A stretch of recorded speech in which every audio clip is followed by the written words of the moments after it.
না, ছেলেটা বারবার ডিস্টার্ব করে। হ্যাঁ মেসি বলো। হ্যাঁ বস, আমাদের নেক্সট ম্যাচ তো সুইজারল্যান্ডের সাথে দিয়েছেন। হ্যাঁ আমরা তো সেভাবে সেট করলাম সুইজারল্যান্ডের সাথে যাতে তোমাদের ম্যাচ পড়ে, আমি সেভাবে গেমটা সেট করছি। এখন কি জন্য ফোন দিয়েছো বলো। নেক্সট ম্যাচের বিষয়টা একটু খেয়াল রাখবেন বস। না আমি আর কিছু করতে পারবো না, কারণ গতকালকে তোমরা আমার কোনো মান সম্মান রাখোনি। কিভাবে যে তোমাদেরকে গতকালকে জিতানো লাগছে, সারা পত্রিকা মিডিয়া সব জায়গায় চলে আসছে যে কমিটির টিম হিসাবে। আমি ফিফার প্রেসিডেন্ট হিসাবে এখন আমি এটা কিভাবে ট্যাকেল দিব? এত কিছু ট্যাকেল দেওয়া তো সম্ভব না, তোমাদের তো একটু মাঠে ভালো খেলা উচিত ছিল।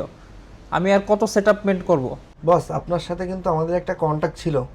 হ্যাঁ আমি জানি যে একটা কন্ট্যাক্ট আছে, কিন্তু তাই বলে কি আমি যা ইচ্ছা তাই করতে পারি নাকি? কমিটিতে তো আরও অনেক লোক আছে। সব যদি ফিফার প্রেসিডেন্ট নিজের মতো ডিসিশন নেয়, তাহলে আমি কিভাবে বিশ্বকাপ চালাবো? গতকালকের ম্যাচের পারফরমেন্সের কারণে আমার অনেক কথা শোনা লাগতেছে। কত কষ্ট করে জেতানো লাগছে তা কি জানো তুমি মেসি? কত কষ্ট করে গতকালকে ম্যাচটা তোমাদেরকে জেতানো লাগছে।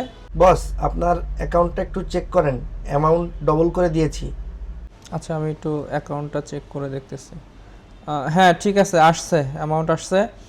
আর শোনো তাহলে বলি, যেহেতু এই ম্যাচটা অনেক সমালোচনা হয়েছে, পরের ম্যাচে একটু খেলার চেষ্টা করো। কারণ প্রত্যেকটা ম্যাচ জেতাতে গেলে আমাকে অনেক সমালোচনার মধ্যে পড়তে হয়। তাই তোমরা একটু মাঠের পারফরমেন্স ভালো করো, আর বাকিটা আমি দেখে নিব। ওকে বস, থ্যাংক ইউ। ওকে। ওকে।